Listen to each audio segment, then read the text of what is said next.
Ma'am, not mythology, but I'm very interested in writing a historical fiction inspired novel. So as an author, ma'am, like आपने बताया कि बहुत information है अपने पास, तो how do you decide, like not just पढ़ने के लिए, अगर आपको लिखना है तो how do you do justice to what you're writing so that the readers know कि ये history है, सच में ये हुआ है, it's not just hearsay, but it's actually happened and you're also writing the right things in your book. One good author who has done a great job at it is S.L. Bhairappa. He's a Kannada author. Yeah. Read his book Avarna. ठीक है? Avarna is a fiction, Yes. out and out fiction. But the history that he covers in Avarna of Kashi and all, that is not fiction, right? तो वो कैसे लिखा जा सकता है? You can have जो आपका फ्रेम, जो आपका आजू बाजू का है ना, वो तो फिक्शन हो सकता है, ठीक है?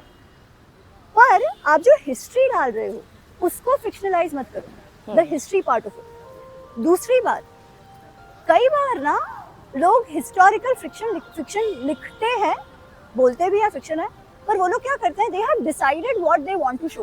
ठीक है? फॉर एग्जांपल, कर्ण को विक्टिम बताना है, भले फिर वो एक्चुअली विक्टिम ना हो, पर आपको उसको विक्टिम बताना है. तो अगर विक्टिम आपको बताना है, तो फिर history doesn't give you any data points. Then what do, they create those stories, ठीक है, which completely distort those characters. Now is it wrong? It's not wrong. Creative liberty आपने ली है, अच्छी पुस्तक लिखी है, ठीक है, बट फिर वो हिस्टोरिकल फिक्शन भी नहीं है, वो केवल फिक्शन है. ठीक है? क्योंकि आप अगर हिस्ट्री को फिक्शनलाइज कर दोगे तो वो फिक्शन ही हो जाएगी. हिस्टोरिक फिक्शन में एटलीस्ट हिस्ट्री तो सही हो, नहीं तो क्या हिस्टोरिक फिक्शन? नहीं तो आपने केवल नाम हिस्ट्री के लिए बाकी चेंज कर दिया. तो आई वुड से पहली बात तो do good research. As I always say, don't settle for convenient answers. What answer you want to hear वो नहीं. Keep it open. हो सकता है कि आपकी जो धारणा हो और आप जब रिसर्च करो तो आपकी धारणा बदल जाए. Be open to that. ठीक है? तीसरा, जो कैरेक्टर का कोर है ना, उसको मत बदलो. जो बहुत सारी ऐसी चीजें हैं जो नहीं पता है, ठीक है, सबका तो उन्होंने विश्लेषण नहीं किया हुआ, उन चीजों को आप फिक्शनलाइज कर सकते हो, बट कोर को मत बदलो. Let me give you an example here. Urmila के बारे में हमें कोई भी इंफॉर्मेशन नहीं है रामायण में, ठीक है, एब्सोल्युटली कोई भी इंफॉर्मेशन नहीं है. तो आपने जो भी कुछ उर्मिला के बारे में सुना है ना, सब फिक्शन है, ठीक है. पर सपोज किसी को उर्मिला पे फिक्शन लिखना है, ठीक है, तो जनरली क्या अप्रोच है, बेचारी उर्मिला कितना त्याग कर दिया, पूरा टाइम खड़ी रही ताकि वो वहां कर सके, या पूरा टाइम सो गई ताकि वो कर सके. एक अबला सी नारी का आपने पिक्चर ड्रॉ कर दिया.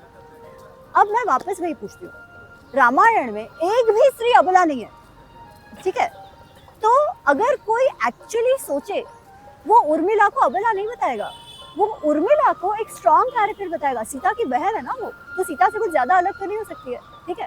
वो क्या करेगा, वो कहेगा कि उसने कहा हाँ तुम जाओ लक्ष्मण, मैं ध्यान रखती हूँ यहाँ सबका, और फिर वहां उसके साथ कितनी अड़चड़ें आई और कैसे स्ट्रॉन्ग है कि उसने करा. द स्ट्रॉन्ग वुमेन, राइट, जैसे होती है स्त्रियां, वैसा पिक्चराइज करेंगी. That is also fiction, but the core is not change, the भाव is kept, right. Think through that way. Thank you so much, ma'am.